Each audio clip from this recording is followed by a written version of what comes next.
thousands of dollars on existence. Only 4 in the world. March 12th, 2015. Hi there, welcome to the Dexter channel, the only channel on YouTube who had to downgrade to Windows 11 in the middle of a video series. This is it, fellas, the final 10 legendary weapons. We have some of the most elusive weapons saved for last in this video, so you don't want to miss those.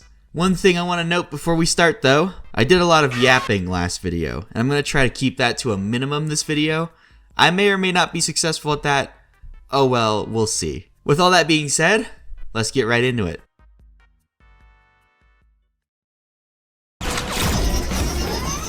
Whoa, what'd that do? I don't know. Oh no, Carl! I'm so sorry. It's a cancer ray! Harley Quinn, you gave me cancer? Why would they even make this? It may or may not be radioactive, but let's ignore that. We have the Acetos for the AMR-16. And no, I'm not even going to try and find a correct pronunciation for this thing. Sue me. In fact, look at how the Google lady said it. Acetos. What the fuck is that? Anyways, Acetos comes with mods out the ass. Unique and otherwise. Going off of the Steam description, because it's impossible to pick out what's on this fucking thing, it has a cough scope, straight grip, thrust lower and upper receiver, and a tactical mag. And of course, looking at the gun, we can clearly spot some exclusive qualities, like the unique barrel and stock. And when it comes to stats, the Acetos aims to impress with 4 mag ammo, 7 damage, 28 accuracy, and 56 stability. That's gotta be the biggest stat number we've ever seen. And it also has a 7 concealment penalty. The Acetos is also not modifiable, and it's allowed. So immediately what stands out to me the most about the Acetos is the incredible stat line this thing has. With an ace steady grip, the Acetos is 8 accuracy away from a perfect 100-100. And honestly, missing 8 accuracy is almost unnoticeable anyway. Now, yeah, the regular AMR can easily get to 100-100, but you gotta remember that this is just free. You don't have to do any modding. Of course, that means nothing to most people who can just mod infinitely anyway, but fuck off. Unfortunately, that's pretty much where the pros end. Because the Acetos, in terms of looks, is well, it's fucking ugly, let's not sugarcoat it. Whilst I do actually like how the Acetos looks from a glance, this thing does not translate well to first person. It's super big, clunky, and it has a terrible sight on it. But it's not nearly as bad as Dom Pastrami was, at least. And finally, of course, the Acetos was from the Jimmy safe, which means it can no longer be listed on the Steam market. And all of the listings have already been bought up or taken down, even before I was collecting. If you're wondering how I got one, it was a birthday present from my buddy Leif, who did some trading to get it. Furthermore, this means that the Acetos cannot drop from cards. So if you were hoping for one, frankly, all I can say is good luck.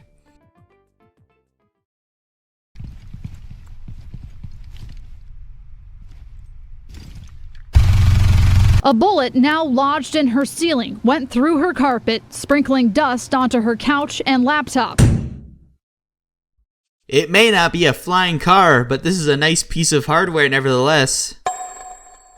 What the fuck does that mean? This is the Vanguard for the Cross Vertex SMG, which comes with a lot of free modifications, including the 2-piece stock, compact hollow sight, HPS suppressor, military laser module. Simple shit. This set of mods lend you the stats as follows: 4 accuracy and 16 stability with a 10 threat, 3 damage, and 7 concealment penalty. More penalties than pros is crazy if you ask me. But of course, it's completely modifiable. So what can I say about the Vector besides the fact that it, well, kinda sucks dick? It's an SMG whose only gimmick really is fire rate. But that fire rate can just be achieved by other weapons that get better stats, and it doesn't have a speed pull. This gun really doesn't have a purpose besides being the fucking ugly fuck-ass weapon in the SMG category. So what does that mean for the Vanguard? You'll never guess, it's also ugly and terrible. It being modifiable, I only have looks to go off of, and this is just some futuristic slop. It doesn't even have a charm to it like Acetos did. It's just bland, boring, and uninspired. Probably one of the worst legendary skins, easily. That being said, somehow it just barely finds itself above the lowest of low in terms of pricing, ending up at lowest $371. Still pretty cheap regardless though, but it can also drop from cards. I wish I was a little bit taller. I wish I was a baller. I wish the song wasn't copyright so I could just make a joke without losing all my revenue. I wish it was easier to make a joke about a stupid fucking pistol in a video game, but it's just a gold pistol and I don't know what to say. Ooh, a golden pistol. Where have I seen that before? Well, ignoring that, we have the Duke's Glimmer for the Crosskill Guard, boasting an immense 1 modification. Yep, this is what passes as a legendary skin, I guess. It has the Milled Slide, which grants a whopping 4 stability. I'm not gonna waste your time, this skin is completely modifiable. The Duke's Glimmer is frankly a joke of a legendary weapon. It's actually a little more insulting than the oil spill was. At least the oil spill did something brazen. But 1 modification on a mid-ass gun that could have used some unique flair? Despicable. Of course, as completely bland as it is, the gun still looks incredible. I like to dabble in my all-too-human sin of greed, which means I love gold and silver shines like this. And look at the signature on the side of the slide, very clean. Somehow, despite being as painfully dull as it is, the Duke's Glimmer managed to squeak out to a price of $257, which is way more than it's worth in my humble opinion. But you can get it from cards as well. Okay, so it turns out I actually did miss a modification that Duke's Glimmer had. It actually has 2. One of them was the bling grip. But like, do you care? Do you really care? Definition from Oxford Languages. Firmament, the heavens or the sky, especially when regarded as a tangible thing. Synonyms: the sky, heaven, the blue, the wide blue yonder, the Sir? Quite the firm armament. You see what I did there? Okay, I'll go die. We have the firmament for the Signature 40 pistol, which has a few modifications. Those being the flash hider and the long slide. Wait, are you fucking kidding me? Another boring pistol? This isn't gonna work. Well, let's list the stats real quick. Move it along. 3 damage, 4 accuracy, 16 stability, and a 3 concealment penalty. At least it's more interesting than the Glimmer. It's also completely modifiable. Ooh, who would have guessed?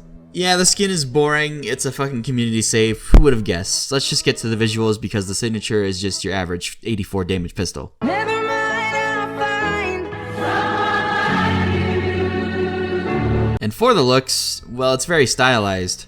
Personally, I really love it. I think it has some great colors and cool engravings, shit like that. But then I have some friends tell me it looks like shit. Awful looking weapon skin. This shit looks straight out of fucking Harry Potter. But regardless of what anyone thinks, it's up to the Steam community market to determine its worth. And well, it's dirt cheap. Sitting at a low price of $144, one of the lowest legendaries, but still not reaching Alamo Dallas's truly dog shit status. It can still drop from cards.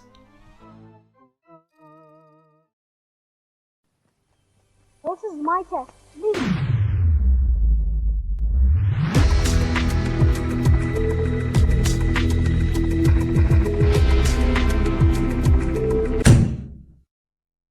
Customized for an elite mercenary bodyguard. Good for him, I guess. We have the Protector for the Eagle Heavy Rifle, which actually has an insane amount of modifications. And those are the Combat Sight, Ergo Grip, Medium Suppressor, Military Laser Mod, Rail Extension, Short Barrel, and the Sniper Stock. This hodgepodge of mods creates the stat line of 28 stability and... Oh my god. An 18 threat, 4 accuracy, 2 damage, and 6 concealment penalty. Who modded this thing? This is fucking terrible. I can't believe I'm saying this, but thankfully this gun is completely modifiable, so you don't actually have to play those dogshit stats. I believe I've said all I need to say from a gameplay perspective, but there is one little neat thing to point out about the Eagle Heavy. It has a +8 stability boost, so that's pretty cool. So that leaves us with the cosmetic design. And well, there's not really much to say. I kinda like how it looks, but at the end of the day, it's just more futuristic slop on a modifiable skin that barely means anything. So fuck it. Go look at the Royal Flush instead, at least that skin looks pretty epic. Anyways, the Protector, how much money is it? Well, my research brought the number 544 to the table, which is actually an insane price for the skin this mid. But don't you worry, it also drops from cards.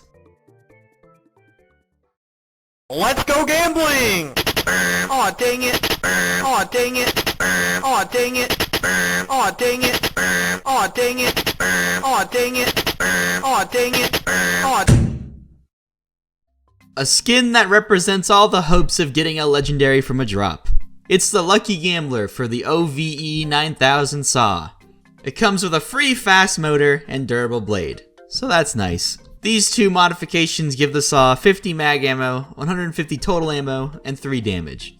Most of that is just the durable blade. It's also completely modifiable. Wonderful, great, splendid. Now, the Saw getting a legendary skin is strange to say the least, but I think it's awesome. The Lucky Gambler incentivized me to do more with the Saw and put it on more builds, and I love it for that. It's also the only legendary in the game you can hold 2 of. I got 2 phones, 1 for the plug and 1 for the load. So that's pretty funny. But the Lucky Gambler's real specialty is its striking looks.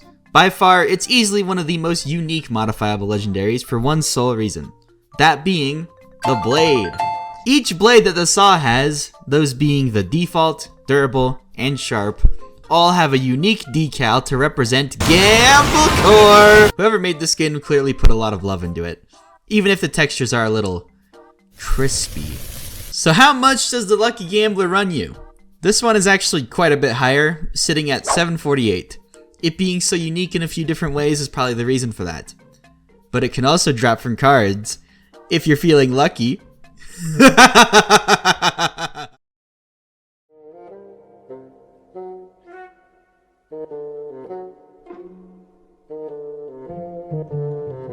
Hey, Tony! Tony! Tony! Tony! Tony! Tony! Tony! Tony! Tony! Tony!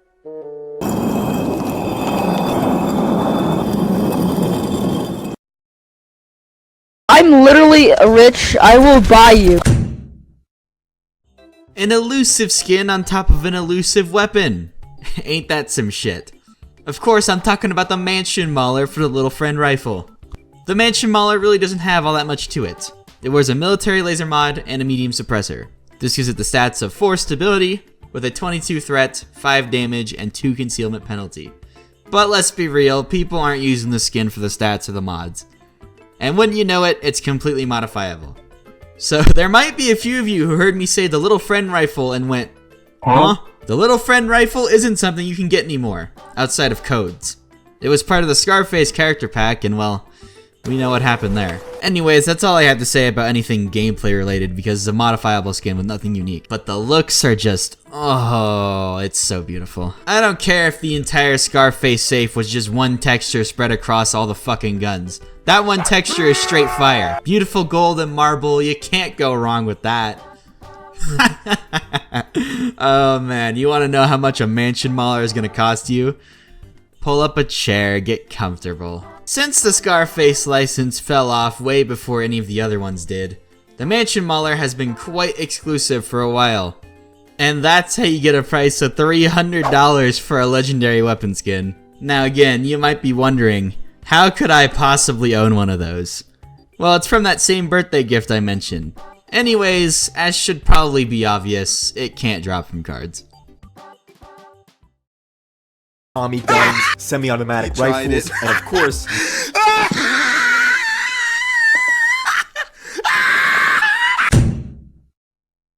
The Grin, the Mega Grin, the Golden Grin Casino, and now the Green Grin. You'd think that Starbreeze is probably hinting at something, but I just can't quite figure out what it is. This is the Green Grin for the HRL rocket launcher. A forgotten skin for an otherwise forgotten weapon. It comes with some practically useless attachments. You get a solar sight and a unique rocket texture. Unlike other legendary skins with unique mods, the Grin doesn't really do much. The warhead doesn't give any bonus stats, and the solar sight is never really my first pick on any weapon. Despite that, you're still unable to modify it. As a cop legendary, the skin is pretty rare.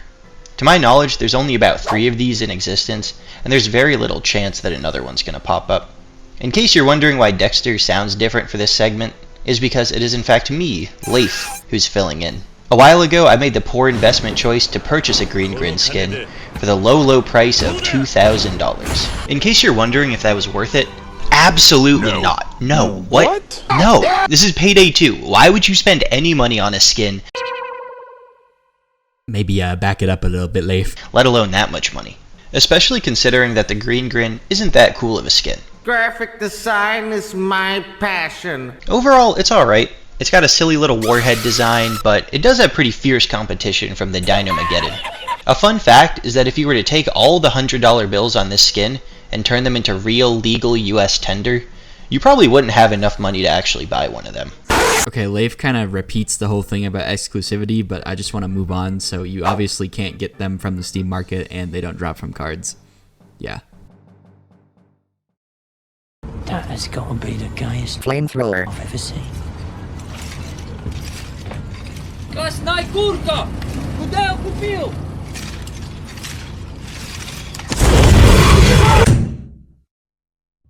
The flamethrower wielded by Mr. Yufu Wang himself. We have the Dragon Lord for the Flamethrower Mark 1.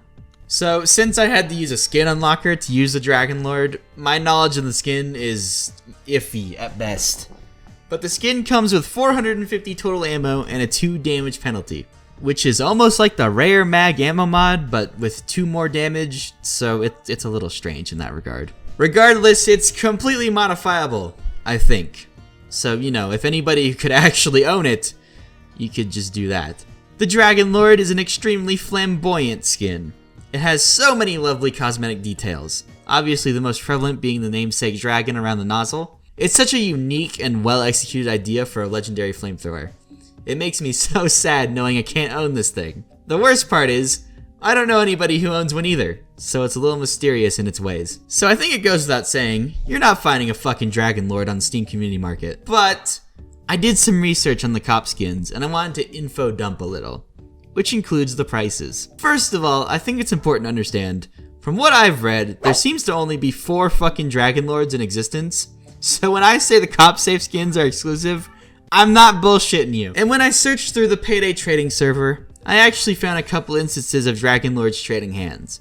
And the prices, well, they're definitely up there. In the first instance, we have this guy by the name of Oblum Off, who's actually an admin in the server, who claims to have bought a Dragon Lord for a whopping $1,750 fucking dollars. Insane, but that's what happens when you make a skin this exclusive. In the second instance, there was a person by the name of Apple, or Applebee's, I think, selling a Dragon Lord for 1,800 euros, which I translated to USD as $1,890, and some change. As for the current day, however, I'm not certain if there are any being sold, and I don't think most people want to spend that much money on a legendary in the first place. So it lives on pretty much only as a memory, because I think those people who own a Dragon Lord don't even play the fucking game anymore. That's something rusty. It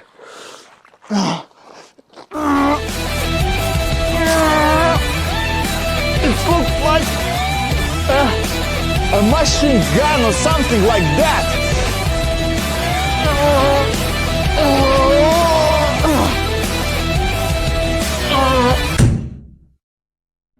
For our last legendary weapon in the series, we have the Gimp, a skin that only exists in fairy tales, but we'll get into that later. And it's for the Vulcan minigun. The Gimp has a completely unique barrel, exclusive to itself, however it's only cosmetic, and the only other mod it has is an LED combo that gives it 8 stability and a 2 concealment penalty. I'm pretty sure the Gimp was modifiable, but I don't really remember. I don't want to reinstall the shit-ass skin unlocker mod again. Does it even fucking matter? I know you don't own one. The Gimp is such an interesting piece. On one hand, it's on a very interesting weapon, has a lot of rumors, and looks really cool. But on the other hand, at the end of the day, all of it is meaningless. You know why? Because there's not even a fucking confirmed Gimp in existence. That's right. Nobody has one! Except for Almir, maybe. My name's Almir Listo. I work as a producer on Payday 2 and Overkill's The Walking Dead. Starbreeze employees probably do, though. I mean, they've made the game, for Christ's sake. But that's it. There's no Gimps to be sold, but it doesn't even show up when you search its bastard name in the Steam Community Market. So, like I said, the Gimp is nothing more than a fable, really. And that's the end. I want to thank everyone who's watched me go through this epic journey of legendary skins. We had a lot of fun, and I hope you've learned a thing or two about them, or maybe just about Payday in general. Please feel free to tell me about your favorite legendaries in the comments below. I'd love to know what you thought about them. I want to give a quick thank you to my members, Mr. America, SMR, Maxi, Super Cooper, 90% Fox, Astro PK, Spammy Rammy, Protein Sniffer, Troj, ADATS, Nesser, Zor the Protogen, Flaccid Pringle, Jirao, Spiked S4M, Doc Dingus MD, and Eat My Birds. I really appreciate what you do for me. It means the world to my channel and shit. If you'd like to become a member, it's only $3 a month. You get to be featured here and other cool shit like that. And with all that being said, I hope you have a very good night.